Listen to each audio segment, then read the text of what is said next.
Я буду... Что? Да, как обычно, я буду и на английском, и на русском языке обращаться к вам. И тогда после общие замечания я буду отвечать на ваши вопросы. So I will, as usual, talk both in English and Russian, and then at the end of my general remarks, I will answer your questions. So since last week, we have noticed that the number of people crossing the two border crossing points are more or less equal. However, as Alexander mentioned just before, we noticed also that there are more people exiting the Russian Federation than entering. Так что в течение прошедшей недели мы заметили, что поток людей приблизительно одно и то же. Значит, у нас около 6 тысяч людей, перемещающихся через границу. Но зато мы заметили, что больше людей выходят или выезжают из Российской Федерации на Украину, чем раньше.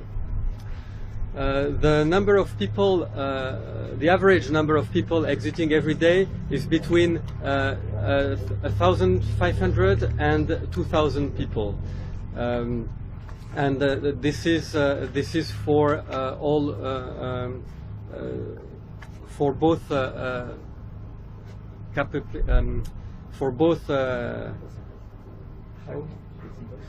border crossing points. Sorry, and. But the tendency is also for all Rostov область. Так что мы замечаем, что тенденция на всю область есть, так что больше людей выезжают из Российской Федерации на Украину, и тоже на наши пункты пропуска, где мы размещены. Я хочу повторять, что мы только наблюдаем пункты пропуска Донецк и Гуково. Больше мы не можем наблюдать, мы не имеем мандат. Мы только все наши замечания, они только для этих двух пунктов. So, just as a general remark, also I wanted to add that we are only located in two border crossing points, in the border crossing points of Donetsk and in the border crossing points of Gukovo. And all our remarks are linked to those two border crossing points, and we cannot talk about any other areas of the Ukrainian and Russian border. We see the same groups of people. You are used to it. We report about 4 groups of people: families, elderly people, adults, and also young men and women dressed in military clothing. And this is continuing, this is the same pattern is occurring over and over. The largest group currently is the adults crossing the border and coming just for a few hours or for the whole day. And they cross the border from Ukraine, they go buy some products, and then they go back with the products back to Ukraine. Так что мы еще замечаем, что 4 группы людей есть, как обычно, и в прошедшей неделе мы так и докладывали. Так что у нас семьи, у нас пожилые люди и взрослые люди без чемоданов. И последняя группа это молодые люди, одеты в военной одежде, в обороте военной одежды. Самая большая группа, пересекающая границу, группа взрослых людей, приезжают на несколько часов сюда из Украины, получают деньги в банкоматах или в банках, и тоже покупают продукты и обратно ездят или ходят пешком через границу. И у нас такое поток большой. For special remarks during the last week, we have noted an increase in unmanned aerial vehicles or drones flights in the vicinity of the two border crossing points. This was noted already last week, but this week was more particularly seen, meaning from morning to evening, day and night, we hear or sometimes see, it's difficult to see, the flying aircraft.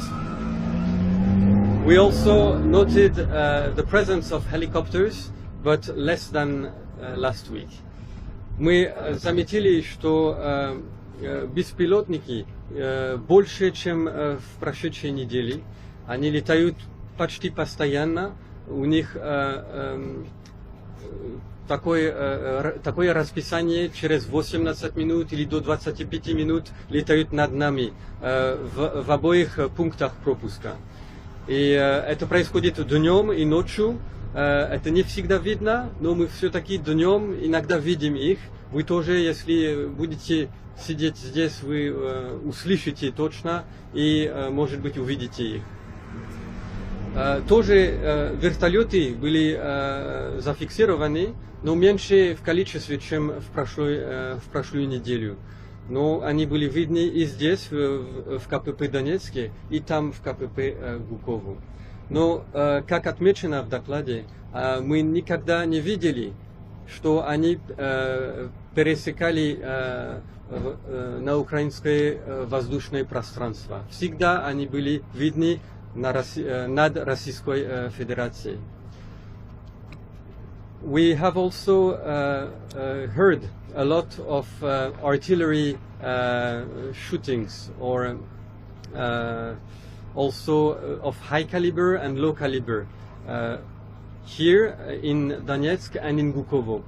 The most frequent occurrences were here in Donetsk, and our observers have been hearing these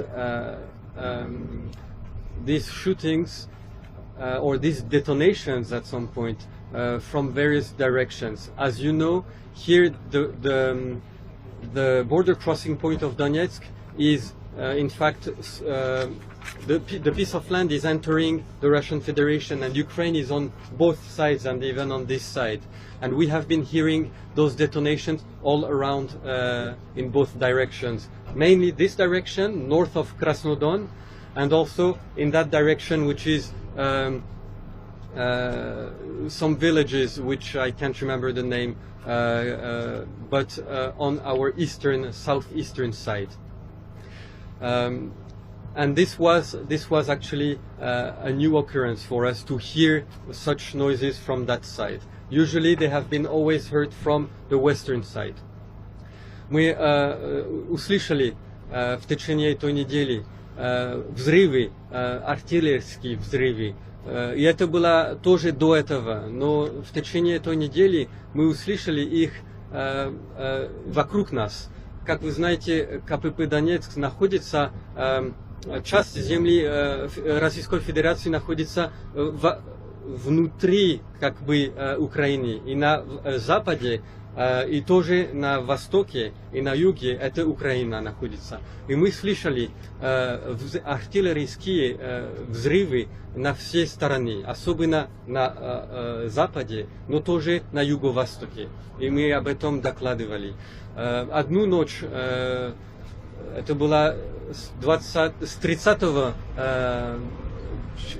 через 31 августа, было слышно очень сильные выстрелы недалеко отсюда, вот в стороне Краснодона. И даже было возможно было ощущать их. И у нас здесь стоит бронированная машина, и даже машина потрясла. Так сильно это было. Вот было отмечено в нашем докладе, вы можете читать подробнее в докладе. I noted in the report that during the night from Saturday into Sunday, Saturday the 30th of August into Sunday the 31st, some of these artillery detonations were very loud. and we could feel, in addition to hear them. We have an armored vehicle behind us on the border crossing point, and even this heavy vehicle was moving because of these detonations. And this has been reported in the report that you have received, and you can read about it. About border crossing, we talk with people crossing the border. Not all of them want to talk, but usually there is they're always ready to share a story. Some people are very emotional. They have witnessed events or bombings, and they're crossing the border for security issues. But most of them want to go back because they have their houses and their belongings, and also family members. So they come here, get some products, and go back, and they share some of their experiences at the border. Мы говорим с людьми, которые пересекаются через границу, и они часто делятся с нами своим опытом или тем, что они видели или услышали. И это отмечено в докладе, что люди говорят о том, как услышали или видели, как взрывы артиллерийские или другие обстрелы происходили в течение последней недели. Но говорят уже эти последние дни, вот на 2-3 дня, что уже уменьшалось такие события. И кажется, что уже мирнее, чем раньше.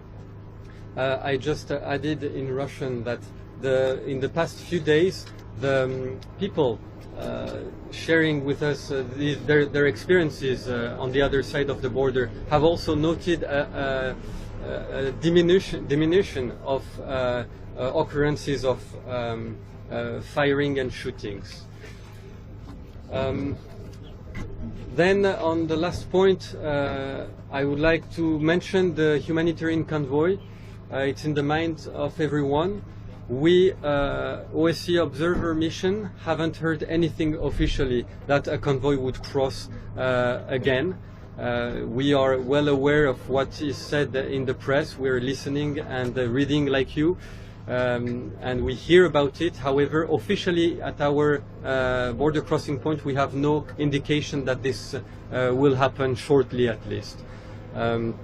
And this was also recorded in the report. Насчет гуманитарной колонны, второй колонии, мы слышали и читали в СМИ об этом, но официально из КПП Донецка мы не имеем никаких, как сказать, официальных сообщений, что это произойдет. Так что мы ждем, и когда мы будем наблюдать движение, тогда мы будем, конечно, докладывать, и вы будете знать об этом от нас или от нашего офиса из Вены.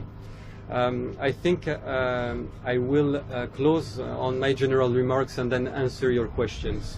Я сейчас закончил свой доклад и готов отвечать на ваши вопросы.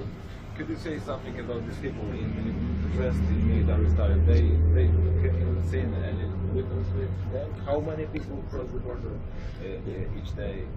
Yes. So as I mentioned, the fourth group of people that we observe are people dressed in military-like style, and they're either wearing both top and down military clothing, or just a top or a bottom, and it's quite common in the area anyways.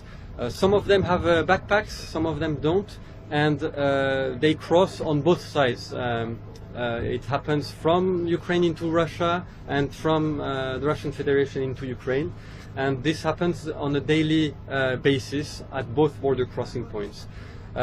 Each time we did not observe any weapons. And actually we have even talked with some of them, and they tell us that they cannot carry weapons, and the border crossing officials will not allow weapons being transported across the border crossing point of Donetsk and of Bukovo, as we have spoken with the authorities, and we are on daily contacts with them.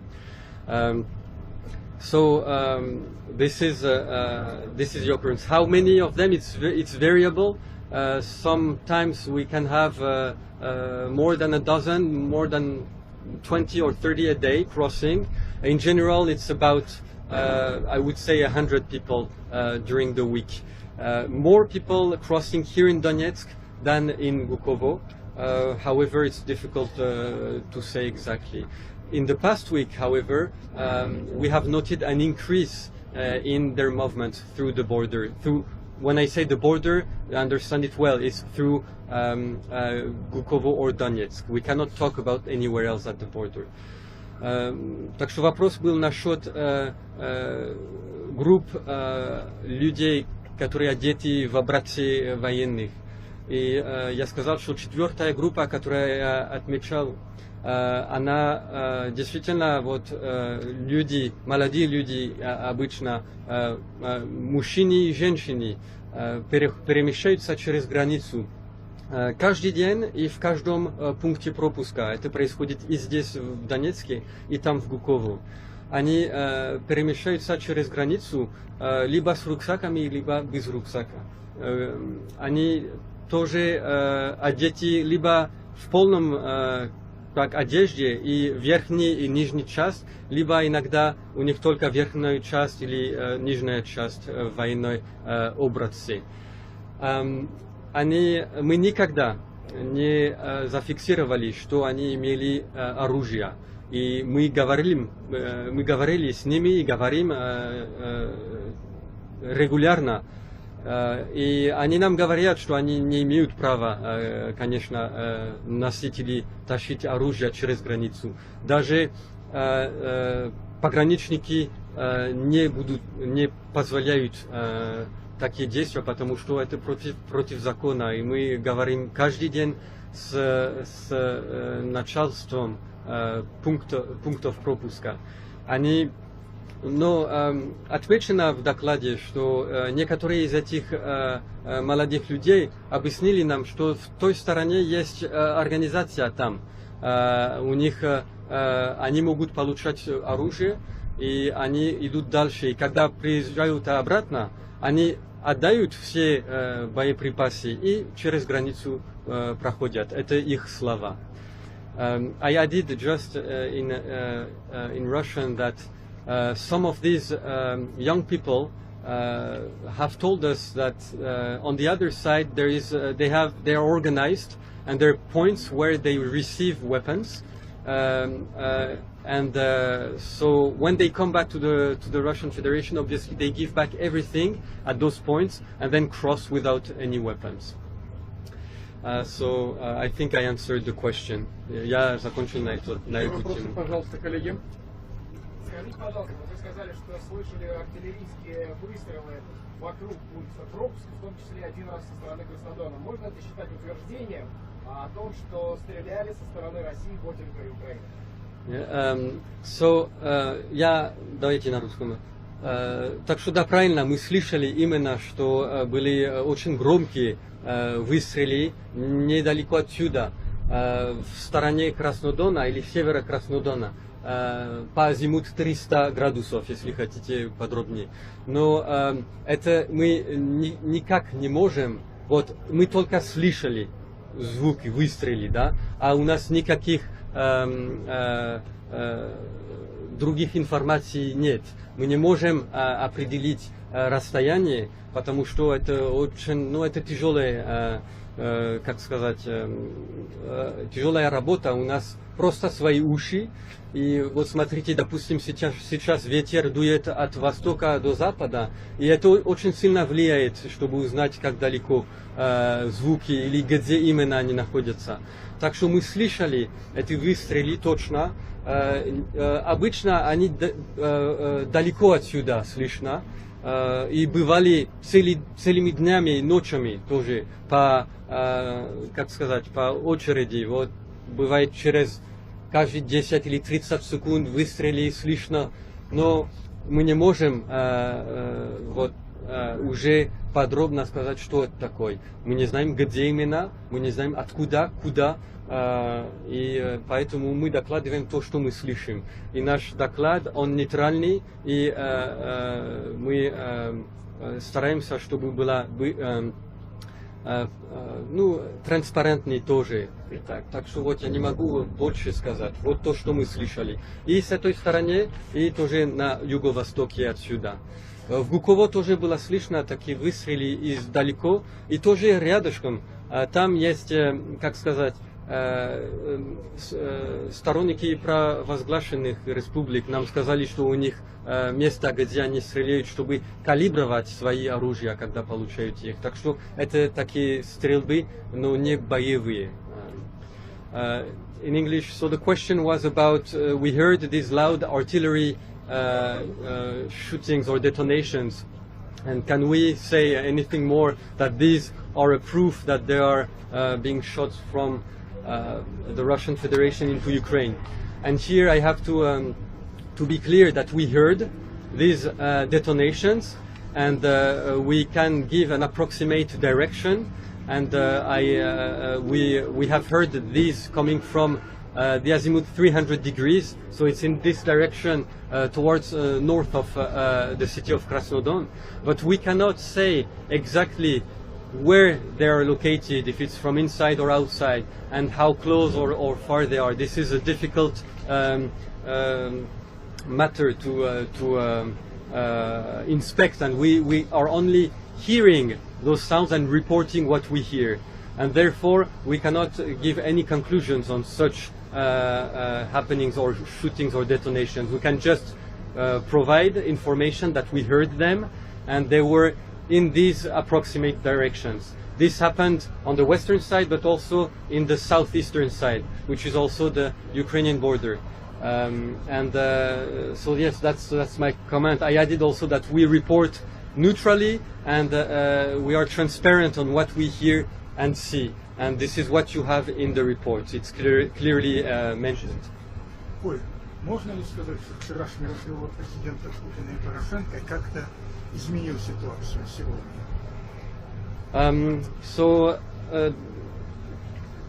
Мы читали, мы слышали, смотрели тоже по телевизору, как был разговор между президентом Российской Федерации и президентом Украины. Но на самом деле на пунктах пропуска мы не можем сказать, что что-то изменилось. Мы еще слышим выстрелы, хотя издалека, и люди тоже нам говорят, что меньше событий таких.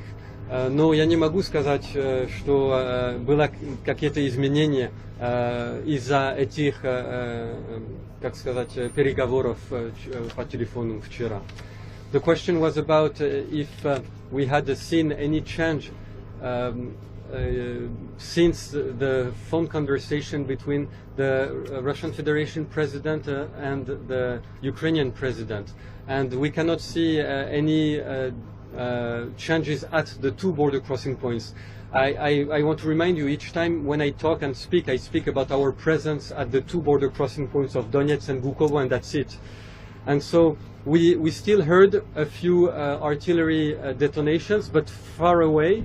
And we also hear from the people that there are less occurrences of shootings inside Ukraine. But that's the only thing we can say from our side.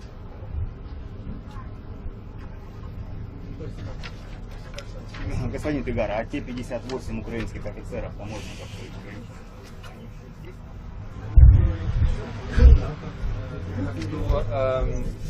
мы их видим, так что мы можем сказать, что они здесь, и это значит, что может быть что-то будет, но кроме этого я ничего не знаю. Мы заметили что Красный Крест был здесь, Международный комитет Красного Креста приехал на прошлую неделю однажды и собеседовал с начальством украинской представителей и тоже российской представителей. Но вот, они здесь, но кроме этого я ничего не знаю. Как я вам сказал, новости нет по поводу гуманитарной колонны.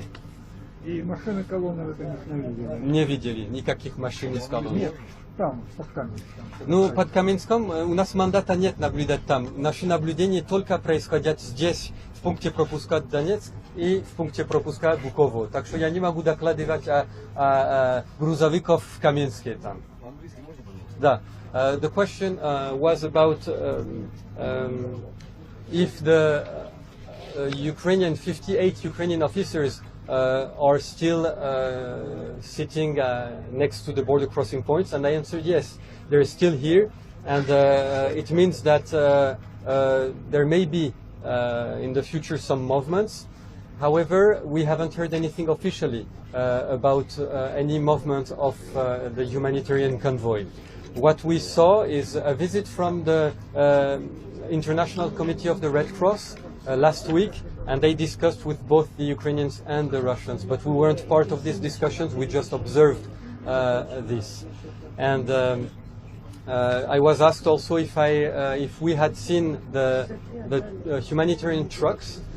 We haven't seen any of those here, and about movements outside of the border crossing points, we do not have a mandate to report on what we see in Kamensk-Shaftinsky, for instance, and therefore we haven't reported anything on this. Скажите, правильно поняли, что вот этот звуки артиллерийского обстрела это были самые громкие за все время вашего пребывания? Yes, да. Эти выстрелы были самые громкие с того момента, как мы приехали сюда.